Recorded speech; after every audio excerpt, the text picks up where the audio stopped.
Hey guys, welcome back to Weld.com. So recently we've had a lot of questions asking about ironworkers. What exactly does an ironworker do?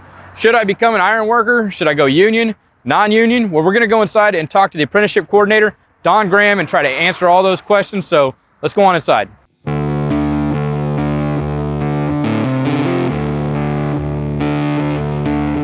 So I'm here with Don Graham with the Ironworkers 397. He's the apprenticeship coordinator. Correct. So Don, just kind of tell the viewers a little bit about, well, first let's start off, what is an ironworker? What's an ironworker do? So an ironworker is responsible for putting up the skeleton of a building, from the reinforcing in the concrete to the steel to the welding to the glass work. Anything that's made out of metal in that building, we can put in. Okay, and when you say reinforcing, you're talking about rebar and all that goes into the ground. Correct. For those that don't know. Okay, yeah, it's the reinforcing is rebar, and it helps do just that, reinforce concrete. It strengthens it, so you can put massive amounts of weight in one spot. Okay, and then so what's it take to be an ironworker? Well, for us, it takes heart. You got to be willing to work hard, show up to work every day on time, be able to take direction. We have a 4-year apprenticeship. That's a requirement. You have to be 18, have to have a driver's license and a social security card. Okay. Past that, we'll train you and teach you what you need. And then you're within your 4-year apprenticeship program. What kind of stuff are you covering in that? Okay, we start off with reinforcing. In that reinforcing class, because a big part of what we do is math. So we have a whole math class, and we can teach any skill level of math and get you to where you need to be, to where you could actually go out on a job, lay a job out by yourself if need be, with little direction. After math, then you go into structural, which we have a structural mock-up here. Putting the piece together? Exactly, putting the whole building together. We teach you how to work at height safely, proper tie-off techniques, because for us, the biggest thing is safety. We want every one of our members to go to work and go home the same way they came to work. Industry's changing. Everything is based on safety. Our contractors demand it. So if there is a safety certification, we give it to them. We teach them how to be safe at all times. After structural class, we also do precast work. That's a big part of our work in this area is precast, which is basically concrete panels that either the building is made out of or it gives it a decorative finish. Along with that, we do a lot of glass work. We install curtain walls, window walls, composite panels, which are composite panels are basically a laminated skin. It's got metal on the outside. It makes very decorative work. A lot of finish work. We do a lot of handrail, a lot of stairs, quite a bit of elevator work as well. We work hand in hand with the elevators union. They put in the elevators, but we put in all the beams that support the elevators. We also give blueprint class. We teach everybody who comes to our program how to read different kinds of prints, from reinforcing prints to structural prints to architectural ornamental prints, precast. In that class, we also teach layout instruments, which that's where the math comes in, so they can properly lay something out. So when they're finished, it's like it's supposed to be by print. Right. And then along with that, we also teach foreman training. So that one class, blueprint, instrumentation, and foreman training, when you walk out of there, you can almost run a job. And after that, we go through welding. I mean, that welding is probably 50 to 60% of what we do. Right. We certify our guys in stick welding, unlimited, and also in our 233, the seismic wire. We can certify TIG if need be. We can give 6G pipe tests. Anything our contractors need, we are capable of doing. And you guys are also an accredited testing facility through AWS, right? Correct, we are. It's actually a requirement by our international. So anybody that needs welding certifications, they can come through my shop. I am the CWI here as well. That's members only, correct? Correct. Right. Now, if you got a guy that wants to come and apply, and he is maybe he was a non-union welder or he worked at a fabrication shop. Once he fills out an application, I will give him the chance to come in, take a weld test. And it's not necessarily a one and done. So many people think, hey, I took a chance, didn't work. We're all about second chances. So we work with a lot of schools, a lot of second chance organizations. So we're about putting people to work. And the great thing about the apprenticeship program is it doesn't cost the members anything, right? It doesn't cost the apprentices anything. No, sir. It is 100% free. You're getting a basically a 4-year education at no cost. Along with the accompanying certificates and all that. Exactly. That goes with it. Yeah, for just about every class we do, you get certificates, you get qualification cards that allow you to do different things on jobs. And like I said before, a lot of that has to do with safety. The more certifications you have, though, the more employable you are. And there's so many things that a contractor needs now to work on a job, like OSHA 10, OSHA 30, Subpart R, which is steel erection. We also offer MSHA 24-hour, which is new miner training, because we work with a lot of you got the phosphate mines here in Tampa. facilities, correct, Mosaic. So that's almost half of our work now is in those facilities. So we train the guys how to work safely in those environments as well. Okay. And then with the apprenticeship program, how often are they coming in to go through their training for each specific module? Okay, once they get into the apprenticeship program, we do block schooling. So they will come for 2 weeks, 10 hours a day, 5 days a week, every 6 months. So total length of training is only 16 weeks. Okay. But it's 4 weeks a year. And on top of that, they have to have 210 hours documented training per year. Plus they have to have 700 on the job training hours per semester. So 1,400 a year in order to proceed to the next stage of apprenticeship. Okay. And then pretty much everything you guys are doing is all hands-on. I mean, you've got all your stuff for reinforcing here. You guys have a mock-up structural building, and tell me about that, because I think that's really cool. Okay, so this is kind of my pet project. I love this building. I put it together as an apprentice 14 years ago. We're still putting it together now. What we do is we'll bring the class out. They take this entire mock-up down, lay it all on the ground, turn it 180 degrees, and put it back up in 6 days.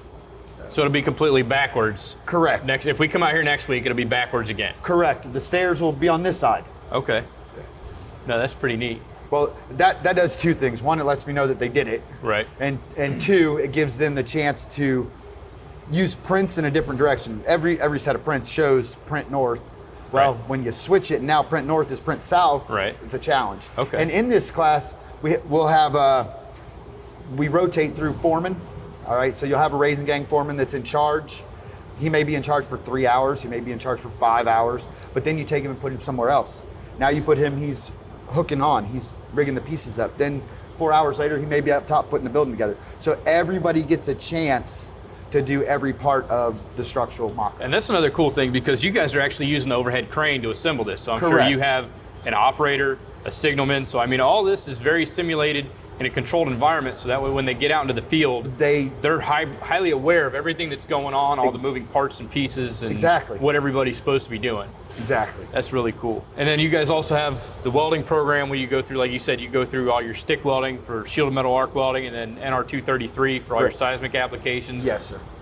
You guys are a really impressive lab. Thank you. And then you guys also have the mock-ups for the glass work, so they can do the frames and the glazing. for Correct. Rough openings. We practice, yeah, definitely rough openings. Once again, lots of measuring, lots of math, but we will teach you how to do it and how to do it the right way. We do curtain walls, window walls, storefronts, and if need be, if a contractor has a very specific training that they need conducted, they just have to contact me and I'll set the class up and go to whatever standard that they may need. Okay. I mean, that's the thing is, like, especially when I have new students, I always tell them, hey, you guys remember sitting in math class saying, when am I ever going to use this crap? When am I going to use the Pythagorean theorem? Well, I mean, you're putting in X braces and all that. You got to figure out your angles. You got to figure out material takeoffs, how much material you're going to need, where it's going to go, is it going to fit, gap tolerances, plumb, level, I mean, all that stuff. I mean, This is where you're going to actually use all those skills. So now it becomes relevant. And it's a lot easier for them to learn and pick it up. It is. Once they get the hands-on and they see, man, I really actually need to know this, it strikes home. There's an application for it. Absolutely. They get that eureka moment. And they're like, oh, It's okay. not just it looks good in a book, I'll never need this. But when you put them out there and say, hey, I need you to lay this building out. How do you do that? Grab your tape measure, let's go. Yeah. Okay, no, that's awesome. Then you guys also do equipment certifications, right? We do. We also, we certify every one of our apprentices on aerial lifts, scissor lift, and forklift as well. And then safe practices, you know, while they're utilizing that fall protection. Absolutely. We teach them how to be safe working at heights, the different tie-off methods, the rules and regulations for each different place. We go by subpart R, but most of our contractors go above and beyond. Subpart R says you have to tie off over 6 feet in most cases. Most of our contractors, if you get off the ground, you got to tie off. Right. So we teach them how to tie off sufficiently, so even if they were to fall, they will not become injured. Okay. And then talk to us about some of the, like the whole premise of this video is kind of like what opportunities are out there for people getting into the building trades. What's the big difference between union and non-union? Okay, as far as union and non-union, we do the same job. Okay, on the check hourly, it's roughly the same. The difference is our benefits. Okay, every member that we have has health insurance for themselves and their family at no cost to the individual. Our contractors pay into a fund that covers all insurance costs. So it doesn't matter if you have 1 kid, 10 kids, a wife, spouse, doesn't matter. Same amount goes in every hour. Okay. I believe that's somewhere around $5.75 an hour our contractors pay for each individual that's working for them. And then on top of that, we have an annuity, which is a retirement account. Mm-hmm. And the way that works, if you're working commercial, it's $1.40 an hour. But if you work industrial, it's $5.40 an hour. Goes into this pot in your name. The day you retire, they write you a check. All right. Then on top of that, we have a pension account, which is your monthly retirement. And being an iron worker here, you have to have 30 credits, which is basically 30 years of service. 2,000 hours is a year. So you can do a year and a half of service every year if you wanted to work that much. Right. And so 30 credits and 55 years old, you can retire. And take a vacation wherever you want, as often as you want. Most of our guys say every day's Saturday when they retire. So. Right. And but as far as the union and non-union, here, being in Florida, we're a right-to-work state. Okay, so to us, what that means is any contractor has the right to fire you for any reason. Okay, if you're working out of this local union, you have representation. Okay, if something's not right on the job, if you're being disrespected, if you're having any kind of issue, all you have to do is pick the phone up, call our business manager, business agent, or myself, if it's related to training or apprenticeship, and we will get the problem fixed. Okay. You don't have to go and find your own job. That's a very common misconception in the construction industry. Oh, I got laid off, now I got to go find another job. For us, you work for a contractor, they lay you off, you call our business agent, Travis Phelps, say, hey, I got laid off, I need a job, you're going right back. So we have somewhere around 100 contractors that use our skilled labor. Okay. And then with being part of the union, like if you train down here, you complete your apprenticeship, once you become a journeyman, you can pretty much go to any other state that has a union. Absolutely. As well as internationally. Correct. And all your certifications are recognized and good throughout the United States. Throughout the world, right? They are recognized. Some places, especially in Europe, you may have to get secondary certifications. Canada as well. We have 152 different training centers located throughout the United States and Canada. And actually now we have 153 because they just opened one in Puerto Rico. Okay. So, and you can work at any one of those places. Once you get your Journeyman Ironworker card, you finish our apprenticeship program, you get what they call a book. It's got your member number on it. You can pick up a phone, call Seattle, Washington, and say, hey, you guys got work? Come on, and instantly be put to work. Okay. So, and all your certifications are recognized everywhere. And not every training center is the same. I just went through an evaluation with our international. They said we have the best one in the Southeast. Oh, that's awesome. So, congratulations, man. Thank you. It was a proud moment. Oh, definitely. And so our guys, their name is recognized across the United States. If they call and say, where are you from? Oh, 397. Great. Come on. Okay. All right, so why don't you go ahead and take us a tour through the facility. I mean, you got a lot of cool toys and stuff here, training implements. You want to take us for a tour? Yeah, absolutely. Let's do that. So now we'll just take a little tour of the shop, show you a little bit of what we have, what we do.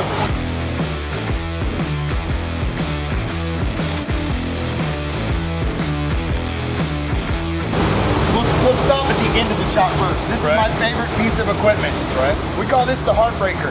So for good reason. Yeah, we do all guided bend tests. When one of our apprentices pass the test, they get to ring the bell. Okay.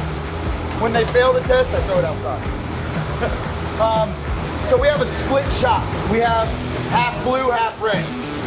This side we go off of Miller 6-packs. We actually have 6 on this end, 6 on the other end for a total of 12 boots in this row. Outside on our wire boots, we also have 6 more. Okay. We just recently updated our weld shop to half red, just because of industry demand. So we went ahead and upgraded to the Flex Tech 500. Okay. Every booth has its own ventilation system. You have your master, your slave unit. So we have enough to cover the entire shop there. Right now we're kind of in the middle of weld class. Excuse the noise. There's a bunch of guys in here trying to learn how to weld. Right. Instructor. And you guys are doing everything, start off on like 3/8 plate and then work up to 8 Well, 1/8? actually, we start off on open roof. We do a half-inch open roof test, horizontal, vertical, overhead, basically to teach them how to run a rod. All right, so I'll take you outside and show you the rest of the shop.